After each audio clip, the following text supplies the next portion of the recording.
Welcome everybody who's joined us. It's really great to see a broad range of people that are listening in. Welcome Helen and Don, and I'll introduce you shortly. And thank you very much for joining this Cybersecurity as a Journey webinar, where we're going to talk you through the incremental steps that can help you as a small to medium-sized business create an ecosystem of cybersecurity. And that's straightforward, and hopefully will dispel some myths and provide some more education on the points that we're going to cover. So first of all, it's for me to introduce the panel, and today I'm really lucky to be joined by Don and Helen, who have come from two very separate businesses. And so Don, I'll come to you first if you'd like to introduce yourself, please. Hi, thanks to Tom. Good morning. My name's Don Naisby. I'm a 25-year veteran of IT operations and information security, primarily out of the financial services sector, now working as a principal consultant in the SME market at Freeman Clarke. Thanks, Don. It's great to have you here. And I think your experience, especially from being a VCSO, is going to be really valuable for the audience that we've got today. So great to have you on board. Helen, over to you. Really brilliant to have you joining us today. If you could provide us with an introduction. Thanks ever so much, Tom. So I'm Helen Barge. I'm the managing director at a small but perfectly formed consultancy company called Risk Evolves, and we love governance, risk and compliance. In my spare time, I'm also a volunteer with the Federation of Small Businesses. That's not to be confused with any other organisation that may have the initials FSB, but the volunteer with the FSB, and I represent and have discussions around cybercrime and how we best prevent small businesses from becoming victims. Thanks, Helen. I think that unique insight into small businesses and the realities that they're facing at the moment, especially with their cybersecurity issues, going to be really valuable for us to talk through and add quite a lot. My name's Tom Exelby. I am head of cybersecurity for Red Helix. We're a managed security service provider. I've about 6 months into my role after having finished a 15-year career in the British military, where I focus mostly on risk management and security consulting. So as you can see, we've got a broad panel with us today, and we'll jump straight into the content. And we're really looking forward to sharing our insights with you into how you can create that security wrapper for your business and provide you some extra insight into what can aid you in that journey. So we're going to go through, initially we're going to talk about the threat landscape, and this is going to involve each of us going through some separate areas. And to start off with, no cybersecurity presentation would be complete without discussing some of the current threats. We're then going to look at the SME economic environment, and then finally look at some cyber myths. And this will form the first part of our presentation before we then come on to discussing some solutions which we agree on are really positive impacts that you can have within your business to enhance cybersecurity. So first of all, it's down to me to talk about cyber threats, and I promise I won't labour on this too much because a lot of it is going to be quite well understood by the environment and the people that are listening in already. I've highlighted there the 4 key threats that Red Helix sees as being most prevalent for small to medium-sized businesses and of growing importance into 2025. First of all is ransomware, and I think, and statistics are showing that this is still the most prevalent threat within the UK for businesses. I believe that is going to continue into 2025. The aim here is for malicious actors and cyber criminals to get into your systems, to lock them down and encrypt data, which is going to mean that they are unable to function with the view to then extorting ransom from those businesses. But bearing in mind, in this sort of situation, you're dealing with cyber criminals who are particularly unpredictable, and therefore what we're seeing as more prevalent and more common is people are paying the ransom, but then the systems are not being brought back up online, and or their data is still getting stolen, or the attack occurs again 10 days later for the same ransom. And so a very sticky and common issue which we need to ensure we address. Next is business email compromise. Now, this is based around social engineering designed to trick employees into making transactions or escalating privileges. It looks and feels legitimate, and that's usually because the malicious actor will have been into your environment. They will understand the way that key figures may speak or compose emails, and they'll probably be using AI in order to generate this response and generate this likeness with the individual that they're trying to impersonate. Something to be careful of, and this is on the rise. So this is something that we're going to see more of in 2025 off the back of ransomware as well. Thirdly, ID theft.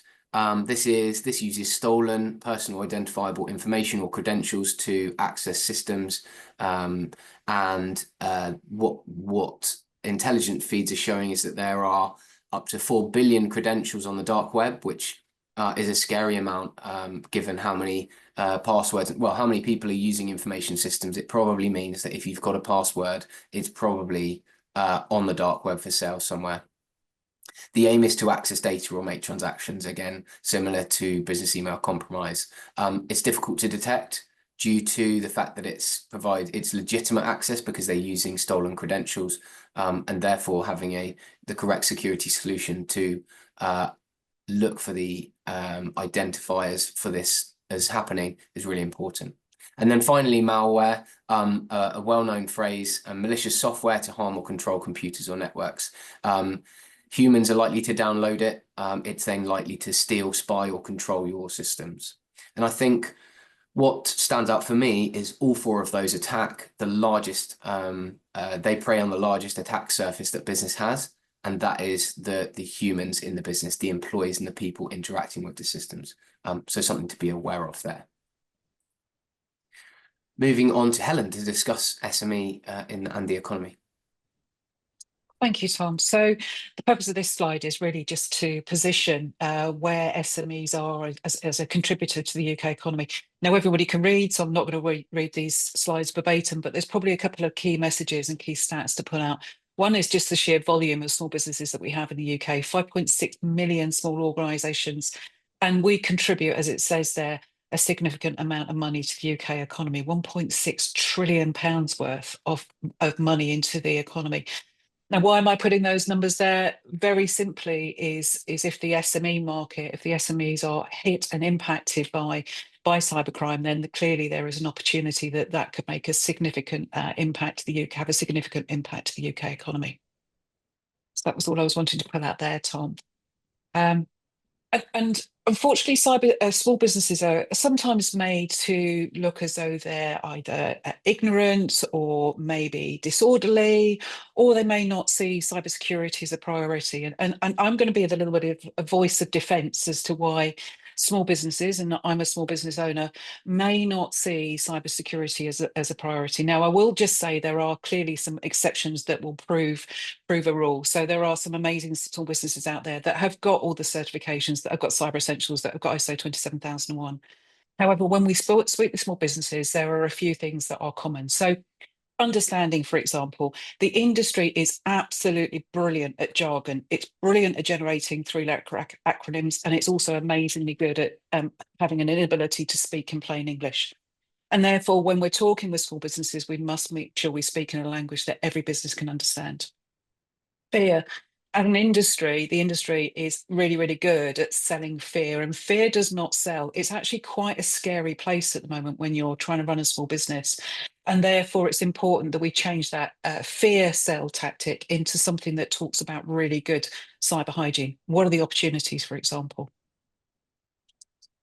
Priorities. Now, priorities may not be the number one, cybersecurity may not be the number one priority within the business. You know, at the moment, if we just look at the news headlines, for example, things that will be taking energy away from a small business owner include factors like cash flow, late payments, energy cost, interest rate increases and decreases, national insurance increases, skills, resource, pay demands, employee morale.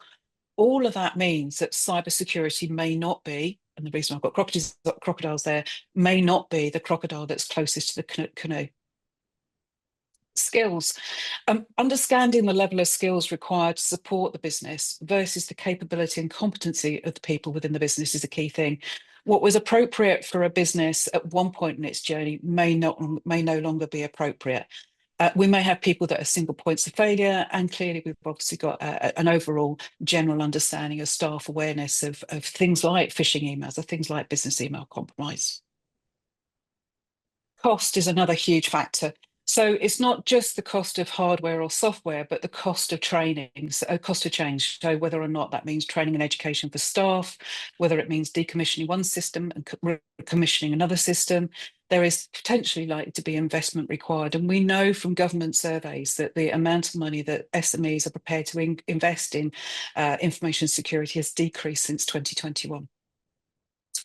Sell, sell, sell. Whenever we speak to small businesses, and I see this as well, working with some of our clients, there's little understanding the capability within their existing tool set and whether or not there's functionality that is there that they're simply not utilizing.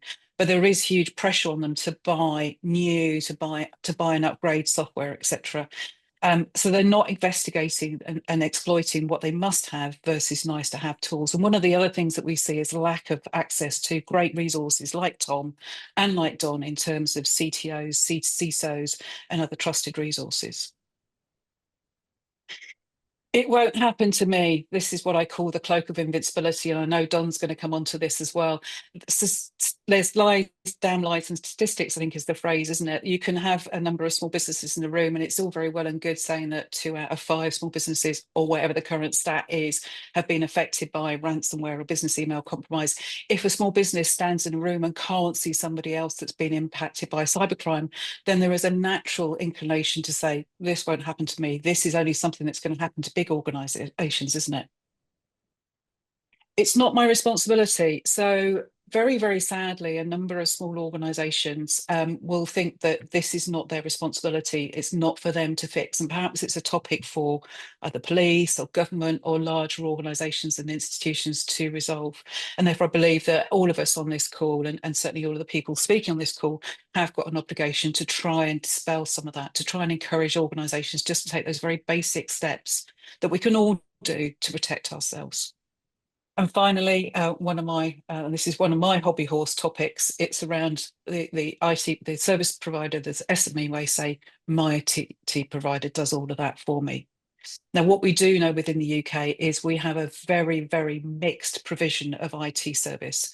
Some of it is absolutely first class, outstanding. Some of it is okay, and some of it is downright dreadful. We have seen service providers that have not been doing logging, have not been enforcing patch management, have not been enforcing strong passwords, for example. And as a consequence, some of the SME businesses that they are supporting have unfortunately suffered some sort of cyber attack. And just to give you some stats on that as well, 57% of small businesses and 36% of micro business will be using some sort of external IT provision. So all of this kind of comes together just to explain why cybersecurity may not be a business priority for SMEs across the UK. So Tom, I hand back to you. Yeah, thanks, Helen. I really love that build slide. I think it gives us a really comprehensive view of some of the realities that we, from the cybersecurity industry, looking at other SMEs, are facing, and what their biases might be, and how we can build our discussions to support them in tackling those. Yeah, really brilliant slide. Thank you. And moving on next, Don. We've chatted quite a lot about the cyber myths that you see from the work that you've been doing. Do you want to just unpack some of those for us? That'd be great. Yeah, thanks, Tom. Yeah, this slide here is really just some of the concerns or questions that we hear from clients when we go and speak to them. But key one out there is, we're too small to be targeted. When you start talking about this one here, they couldn't be more wrong. Small businesses are somewhere in the region of about 3 times more likely to be targeted by cyber criminals than larger organizations. These criminal organizations, it's easier to go get $1 from 100 small businesses than it is to go after one big business and try and get $100. Those big businesses spend a lot of money on cybersecurity, and they're a hard nut to crack. The soft, low-hanging fruit actually sits in the SME market. So businesses couldn't be more wrong on that side of things. The other one is this false element of security, where when we speak with executives, they honestly do believe in their heart of hearts that there's adequate security measures are in place. However, surveys time and time again show that while 90% of these executives believe that they have the capacity to successfully respond to a cyber attack, when you dig down beneath it, less than 1/3 of the firms have actually tested their cyber incident response plans inside the last 12 months. There's a big disconnect there between what they believe they're able to do and what they actually are capable of actually doing. Cybersecurity is traditionally seen as an IT problem, and effective cybersecurity really requires the involvement of all employees, not just the IT department. It starts from the top. Freeman Clarke recently held a webinar in October with a number of industry experts, and it was clear that successful cybersecurity postures and strategies only work if it is led by the CEO down. It has to start with that. It's a cultural thing. It's an organizational risk, not an IT risk, in our opinion. The other one is I have cyber insurance. They'll cover all my losses, and there are some policies out there that are so loosely worded that yes, they probably will do that one there. But cyber insurance is a fast and rapidly evolving industry at the moment, and we're starting to see that the bar is getting significantly higher just to get coverage, let alone worrying about whether or not your premiums are increasing. And because of the size of the problem of the industry, let's call it that, from a cybersecurity perspective, from a criminal perspective, it's becoming really, really expensive. But the bar is becoming a lot higher. The onus is a lot more on the organization to ensure that they have the necessary cybersecurity controls in place to prevent an attack. It's akin to making sure that you have your front door locked, that your windows are closed, those type of things. If you're going to leave them wide open, your insurance company very quickly is just going to turn around and say you're uninsurable. So please be aware of that. It's a myth that's out there. And the other one that is out there, which I also find this is an area of what I call conscious incompetence, right? This is where executives are aware that there is a problem. They know that cybersecurity is an issue out there, but it's too complex and they deem it to be too expensive to do anything about. So all they do is they stick their head in the sand, hoping that it'll go away and that they won't be impacted, right?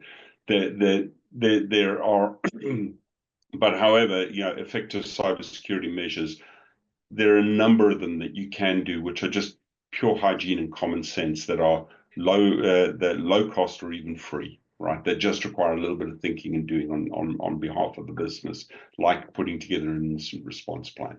But the real positive, if there is a positive out of this, is that the cybersecurity industry is constantly evolving, and one company's challenge is another company's opportunity. Like Red Helix, there are a number of cost-effective outsourcing options available to the SME market, which come on a relatively well-placed cost per seat basis, which then take tier one cybersecurity best practices and tools and place them in the SME market at a relatively cost-effective point of view. So, well, there are many other myths that are out there around those ones. Just in terms of the consulting and the conversations that I have with a number of executive, these are probably the top ones out there. Thanks, Don. I think one of the really interesting themes there is that risk management and understanding of risk, and that links, insurance companies and why it's getting more expensive, because there is a genuine risk there. And, more broadly, they're the people that see the impact of that risk that maybe isn't getting more widely reported. That's a great slide as well. Thank you very much. So we've sort of talked about the landscape that small businesses find themselves in and unpacked the sort of cybersecurity situation that they may perceive to be in. What we want to do in the next part of this webinar is talk through structuring around people, process and technology, the different solutions that we can come across and the different techniques and procedures that we can put in place in order to aid our situation. I think what we're trying to achieve here is to highlight that there are incremental steps that can be completed by businesses that don't necessarily have to cost the earth, that are going to significantly reduce the risk that you are taking in terms of, or the risk that you're holding in terms of your cybersecurity. So first of all, we're looking at the people element with leadership and people with Helen. So thanks, Tom. And Don's already mentioned for me my top piece of advice, the tone from the top. This is, as Don's already said, this is about the leadership leading. This is a business problem. This is not an IT problem. And therefore, the business leaders need to make sure that this is a message that is consistent throughout the organisation. I refer to the amazing Mervyn King, who in South Africa, who's head of governance, does a lot of governance work, and he uses the phrase tone from the top, music in the middle, beat of the feet on the ground. And that's very much making sure that the message is consistent from the top and then flows through the organisation. It doesn't matter whether you're a 5-person business or a 500-person business, that key message of leadership is absolutely key. My next one is do the basics well. And again, Don's referred to this. There are simple changes that can be made, and many of those are actually either no cost or very, really low cost that will make a significant difference. You don't need to be going out and spending oodles amount of money on massive amounts of software. You do not need to be going out and spending huge amount of money on new pieces of hardware. Quite frequently, it's doing the very simple stuff very, very well. So strong passwords, making sure you've got up-to-date antivirus, firewalls in place, and so on and so forth. All the things that are mentioned as part of the Cyber Essentials scheme need to be done well, but they need to be done consistently well. So this isn't just doing it once, it's making sure they're embedded right the way through the organisation. The other thing that we see is really important as well as having an open culture. Now, this is one where if there is an incident or even a near miss, somebody's almost clicked on a phishing email or somebody thinks that something's gone wrong, it's really important that they feel comfortable and confident to put their hand up and say, I think I've made a mistake. What you do not want, categorically do not want, is somebody to shut their laptop at the end of the day and just hope that whatever problem's gone away will have resolved itself by Monday, because it won't go away. It will just have manifested itself and will get a lot worse. And therefore, back to the leadership, the leaders need to make sure that they embed a culture where there are no recriminations when something does go wrong. And importantly, you learn lessons. So learn lessons from within your organisation. But, and I was talking with a client about this just yesterday, learn the lessons from what's going on elsewhere in the industry. It's really important to look at, say, for example, the Information Commissioner's website on case history and where they're seeing problems around information security and data privacy. Learn the lessons from others and surround yourself as well with people that can help you understand where there may be risk within your business. I mentioned as well the challenge that small businesses see around the language which is used in the industry. Challenge the jargon. If you don't understand something, then just shout it out. I was working with a client 4 or 5 years ago, and the client was told by his IT provider, "It's really complicated. You won't understand that." The IT provider's contract was terminated later that day because the IT provider did not make the effort to explain why something was complicated. You know, the person I was working with runs a very, very successful business. He's very, very astute. He knows his stuff. He just needed to understand the IT piece around it a little bit more. So challenge the jargon. If somebody's telling you something that you don't understand, just gently challenge and say, I don't understand. Could you explain that slightly differently, please? And if you're not happy with the answer, find somebody who can give you the right answer. Which comes to my last point around identifying trusted partners. Look around you for partners that are trusted, that are qualified, that are responsible and respected within the industry. Clearly, we've got 2 great individuals on this call, Tom and Don, who know their stuff. There will be other people who know their stuff as well. Don't take the advice from the person that you met down the pub or something that you might have seen online somewhere. Look for respected and trusted partners. The National Cyber Security Centre, IASME, the Cyber Resilience Centres. We have a number of cyber resilience centres around the UK who, again, will have identified some trusted partners for you. So for me, this is around a combination of leadership and making sure that your team, both immediate team and extended team, know what they're doing. Thanks, Helen. I think that all of those points stand out as being, you know, really, really important. And I think what people commonly overlook is the strength that leadership has in all of these areas to build that security situation, and how important it is that the leaders of organizations understand why it's important that they're behind the solution. I think that was really well articulated. Thank you. Don, on to you, talking about process. Thanks, Tom.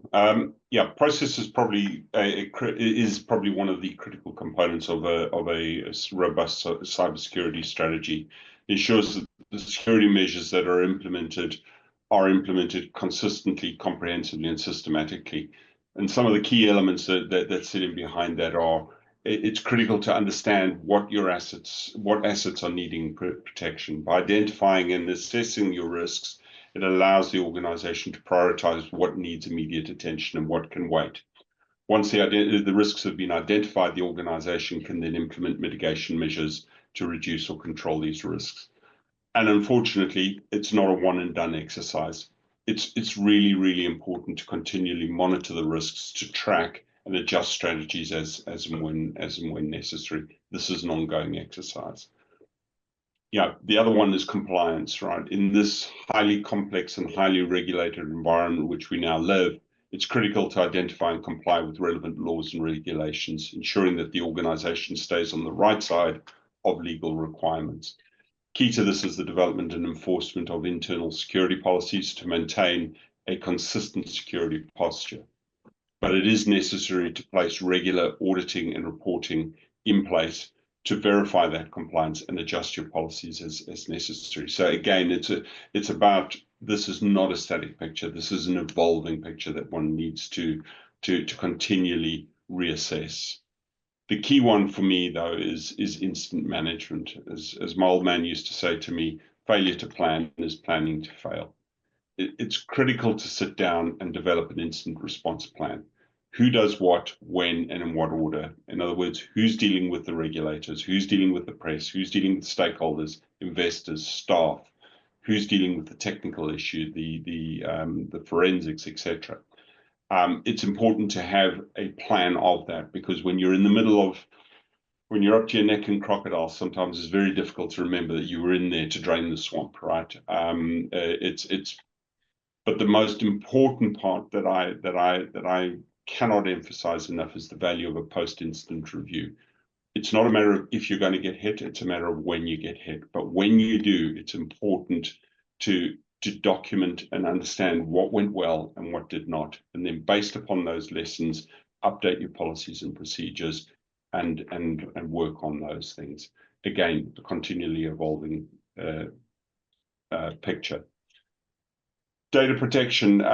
In today's highly digitally interconnected world, data has become an incredibly valuable asset. This is what the hackers are after 9 times out of 10, right? They call it the new oil, right? Data is a powerful resource that, when harnessed effectively, can drive growth, innovation, and competitive advantage. That said, with great power comes great responsibility, and data privacy and security are crucial to ensuring that data privacy data privacy. Some key steps to consider when you're looking at this one here as to how you classify your data. By identifying and classifying your data according to its sensitivity and importance, it helps you in applying the right levels of protection to the various types of data. It's also important to implement strict access controls to ensure that only authorized people can access sensitive data. Using things like multi-factor authentication and role-based access control will enhance the security.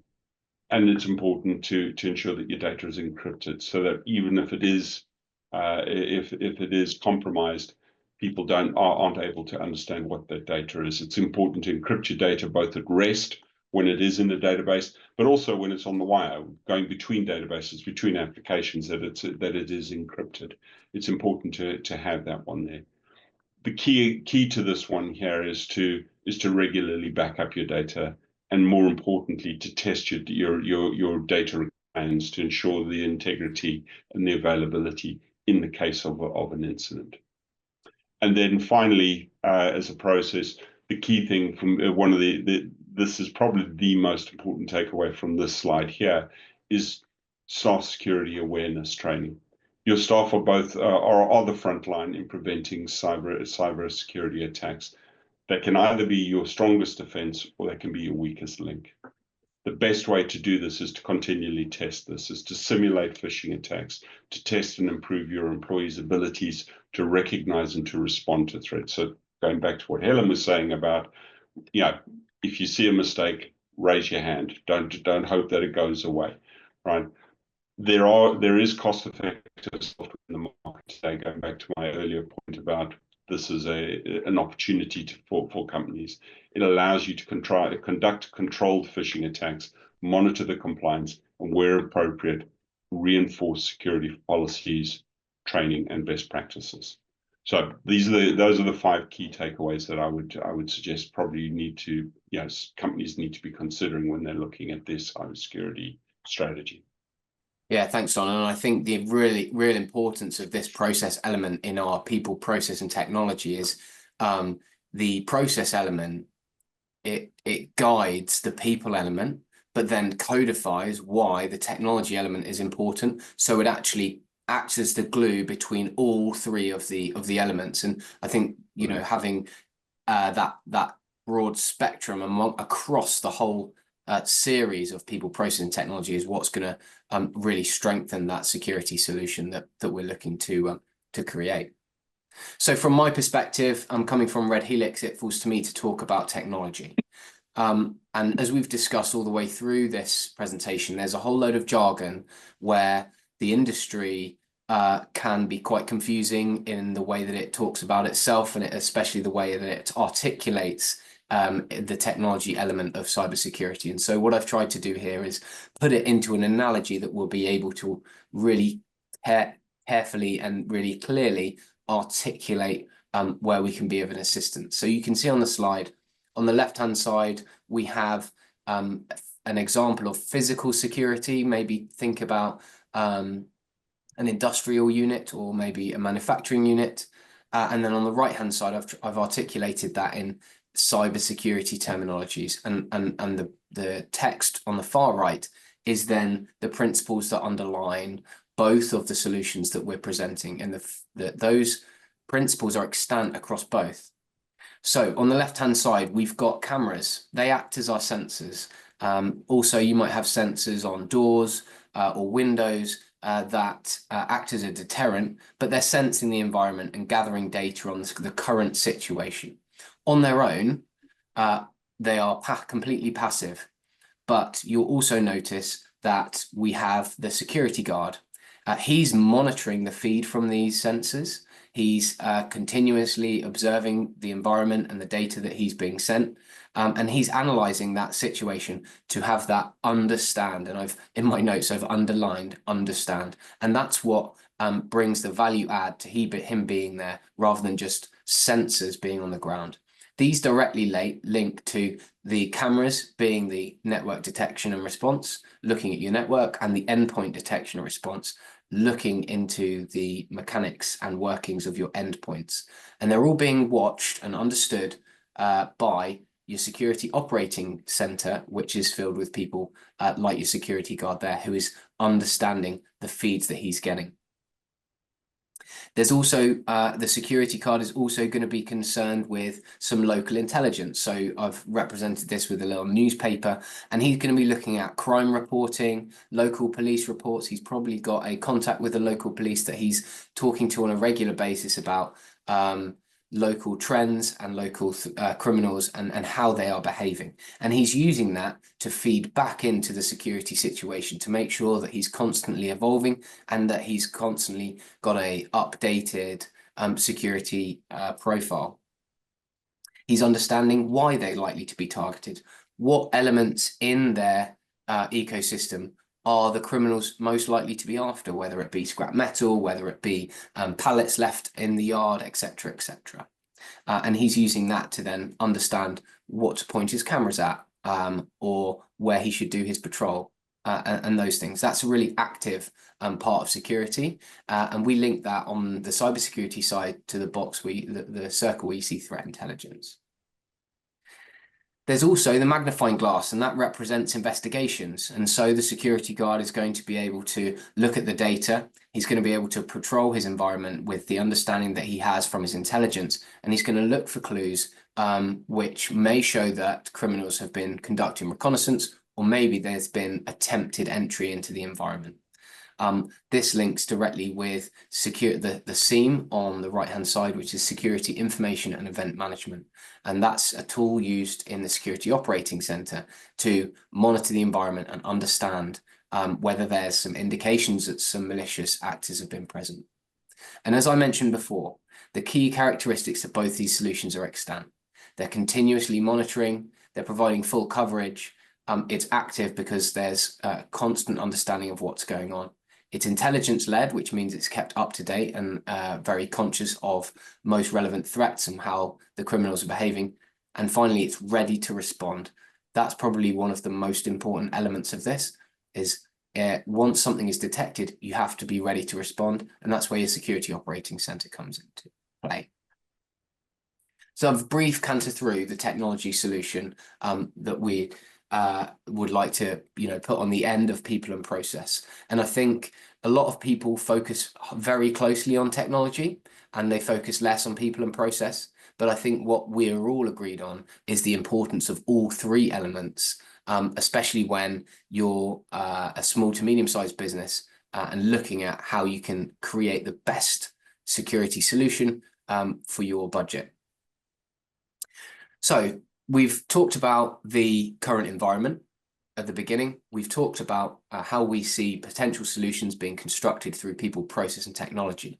But a common thread that I see speaking with lots of clients and that we all see through our interaction with small to medium-sized businesses is how they can articulate cybersecurity in terms of business benefits, so they're able to gain investment, but also to ensure that the leadership within businesses understand why this is an important investment for the security of the business, and from a risk management perspective, why it's important.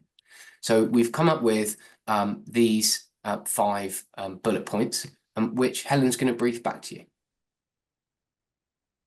Thanks, Tom, and congratulations on being able to summarise all that technology in 3 minutes without using loads of jargon. I just wish everybody in the industry could do that. It would make life so much easier. So what do I see as some of the business benefits? And I know that Tom and Don are going to come in on this as well. For me, the key one is competitive advantage for new business. We are seeing across the board, across every industry at the moment, an increase in the number of supply chain assessments that are being done. Those really long, sometimes quite tedious and complex spreadsheets, documents, whatever, you have to complete.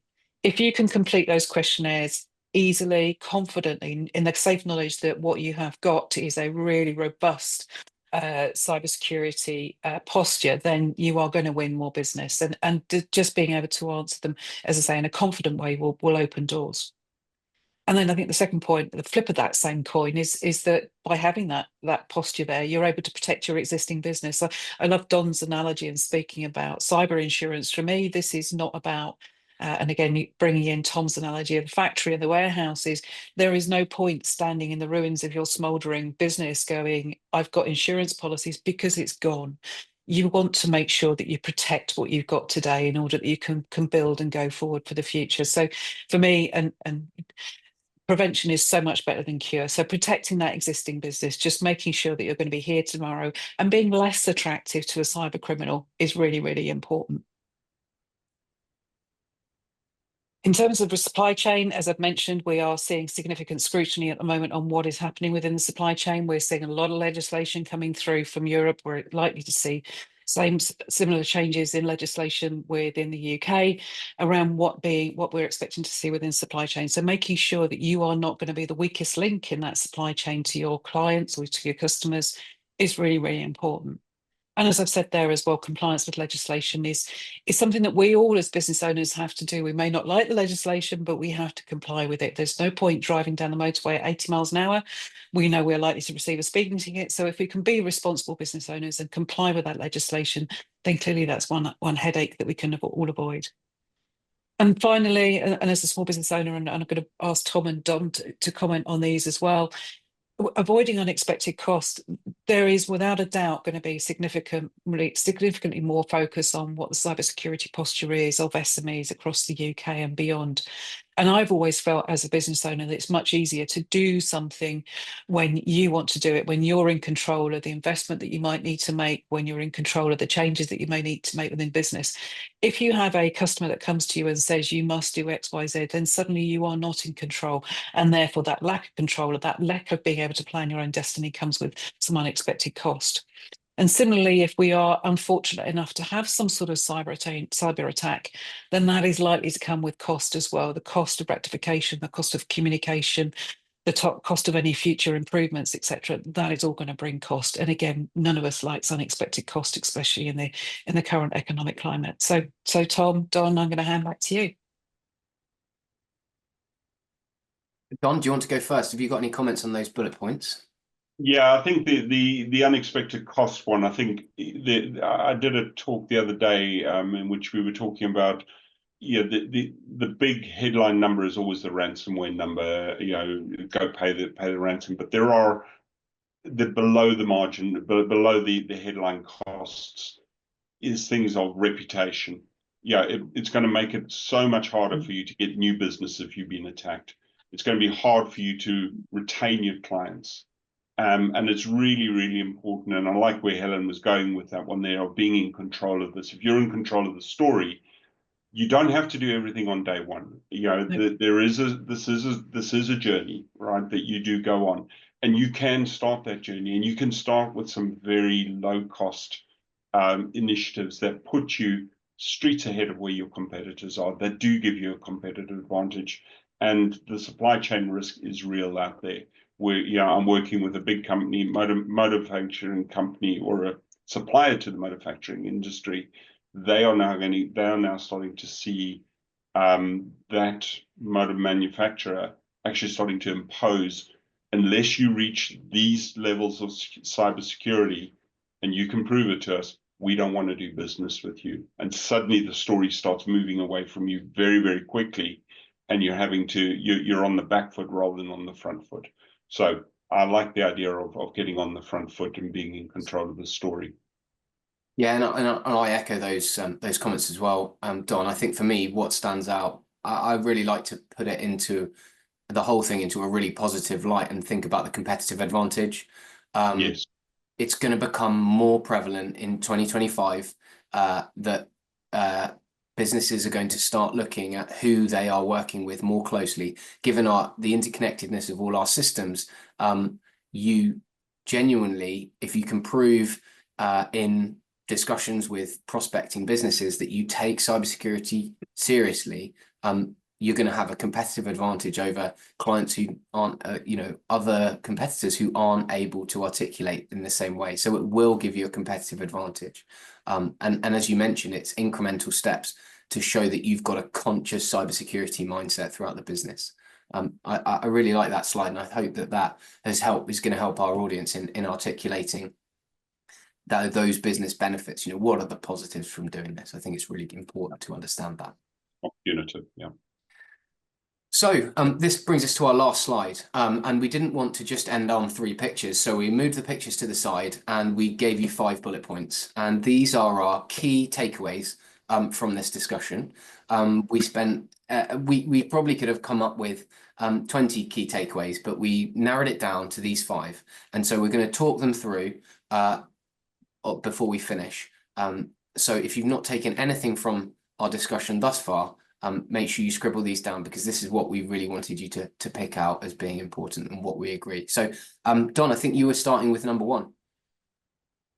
Yes, and again, this was about this being a journey, and it's important to not look at this as there's an old saying about how do you eat an elephant, you know, and the answer is one bite at a time, right? Cybersecurity is just that elephant. It's massive, it's evolving, it constantly changes. But with the targeted spend of limited resources, you can make massive improvements. And particularly, as you were talking about earlier on there, Tom, making it a competitive advantage in you because you're in control of that story. So I do think that there are some housekeeping things that companies can do very, very easily, very, very cost effectively, that are going to give them huge improvements in their security posture. Do they need to continue on that journey? Absolutely. This is an ongoing thing. It constantly evolves. Will there be money that needs to be spent? Absolutely. But you can make it targeted in order to give you in order to maximize the benefit. Thanks, Don. Now, number 2 and number 3 fall to me to discuss. And I think what we've discussed thus far covers number 2, you know, doing the basics well. And that is across people, process, and technology, and understanding where you currently are and how you can make incremental improvements. There's so much resource out there to provide insight into how this can be done. The NCSC is a really good resource for small businesses looking into cyber essentials, and also getting sort of assistance from people just like Helen and Don, who are the experts in providing that consultative discussion around you know, where you can make those incremental improvements. It doesn't necessarily need to be your enterprise grade large financial services solution. There are, as we've described, you know, baby steps that can be made that are going to make a significant enhancement to your security situation. And I think a large one, which is can be really easy to enact, is that number 3, cyber awareness training. As I mentioned right at the beginning, the 4 main attack vectors or threats, sorry, that we see being prevalent right now and into 2025 for small to medium-sized businesses all prey on the weaknesses in the system which sit with the largest attack surface, which is our people. And that's because the way that humans interact with computers is the easiest area to attack, rather than the other way around. And so having that awareness and that culture, which is led, as we spoke about, top down in a business, is really important, and something that you can enact really in a really straightforward way. Again, NCSC has got lots of guidance on how that can be done. And Helen, number 4 and number 5. Thanks, Tom. So seek out trusted expertise. We've mentioned this a few times. Surround yourself with people who know a little bit more, who know what they're doing, and who you trust to give you the right advice and guidance. And I would also extend this as well to thinking about who is in your supply chain. So make sure that when you are choosing suppliers, you ask them the question, what are they doing as well around ensuring that they have a good cybersecurity posture. And once again, there are lots of people that can help you understand that situation. And then finally, I think the key takeaway is, and we've all said this independently, this is absolutely not a journey. Not a destination. This is absolutely a journey. There is not a question of, if you do 6 months work, then you'll all be done and dusted by the 1st of July next year. This is an ever evolving, of a changing landscape, with new solutions coming to market, new threats, unfortunately, coming to be present within us, and therefore just keeping a little bit up to date with what's going on is really important, and making sure that, as I say, this isn't just a one-time project that you're going to do over the next couple of weeks or couple of months, but making sure you continue to be active within the cyber landscape. Brilliant, Helen. Thank you very much. And I think, you know, that wraps up, you know, the main bulk of our discussion.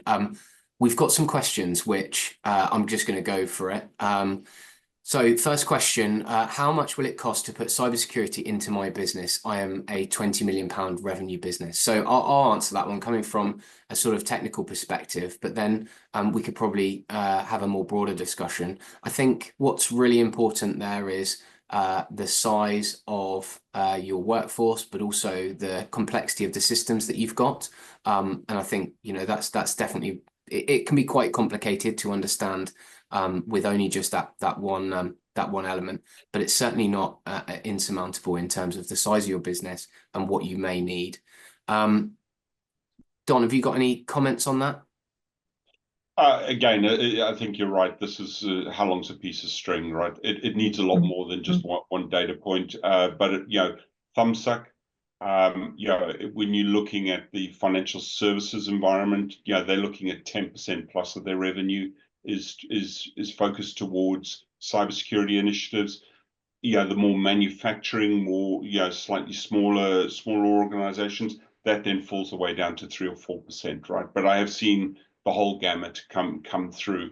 But again, it's about a journey. It's not about, I'm going to put, you know, 2 million or 3 million into my cybersecurity and it's done. The answer is it isn't. It's about building a culture. It's about taking it forward, and that doesn't take an awful lot of money. So you can start low, and then as you get more mature in your processes, you might need to spend some more. But yeah, as I say, it's a very difficult question to give a single answer to. Yeah.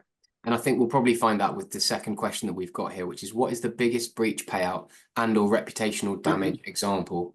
I think, you know, what's interesting at the moment, and I posted on LinkedIn about it the other day, is what's going on within healthcare within the US. There's a major healthcare business who handles a lot of personal and very sensitive data. That sits at the center of the healthcare ecosystem with the US, and subsidiary businesses tap into the systems in order to access people's healthcare records. And they've had a major breach in 2024, and it's going through litigation and legal processes at the moment, but that's likely to be the biggest breach that's ever been recorded. And I can imagine that the fine that they get struck with from the US government is going to be significant. So one to look out in the news for, and you can imagine their reputational damage is also going to be significant given the emotive feeling people have around their health data, and the fact that, you know, this has really impacted people's ability to get care and things like that. So the final question we've got, what skills, and I'm coming to you, Helen, what skills do I need internally to manage cybersecurity, and who should own it? So what skills do I need? So that's again a multifaceted question, because the cybersecurity thing covers so many different angles, doesn't it? It's obviously the technology element, but there's also the people process element. So it's not just down to one particular skill set. It's going to be supplier assurance, it's going to be education and training, it's going to be obviously making sure your IT provider is going to be doing the right thing, it's communication, it's about linking up with HR. So there's lots of different facets to that overarching cybersecurity headline. Who should own it? I'm a huge believer that somebody at the senior leadership team should be accountable. Absolutely 100% accountable, with individuals within the organisation being then responsible for supporting and managing and driving that process forward. I don't believe it can be one person who's responsible for everything, because, as I say, it has so many different threads right the way through the organisation, and it's not just an IT problem.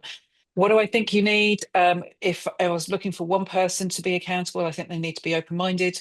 They need to be a really good team player. They need to be open to seeking advice and guidance from many other people, not just within their own organisation, but across the industry. And they need to be budget holders and able to make good decisions. And Don, I think, I'm very interested in your experience as well, what you've been seeing from a consulting perspective. And I think what's really important is to recognize, you know, someone in that position's got to recognize what they don't know, and seek out that trusted provider who can give them advice, you know, just like people like you guys, absolutely, and understand where they need to bring that assistance in to make sure that they're getting the job done, rather than what I know you guys have experience of, which is people not doing it correctly and ending up with a poor solution, which results in a unfortunate situation. But brilliant. Okay, well, those are all the questions that we've got, and that was really brilliant of our audience for putting those in the chat. So thank you very much for interacting with our webinar. We've really enjoyed pulling this content together because we all recognise that we have a shared interest in assisting those small to medium-sized businesses, and we see on a constant basis the requirement to provide knowledge and assistance to these businesses. So hopefully we've achieved that in what we've done.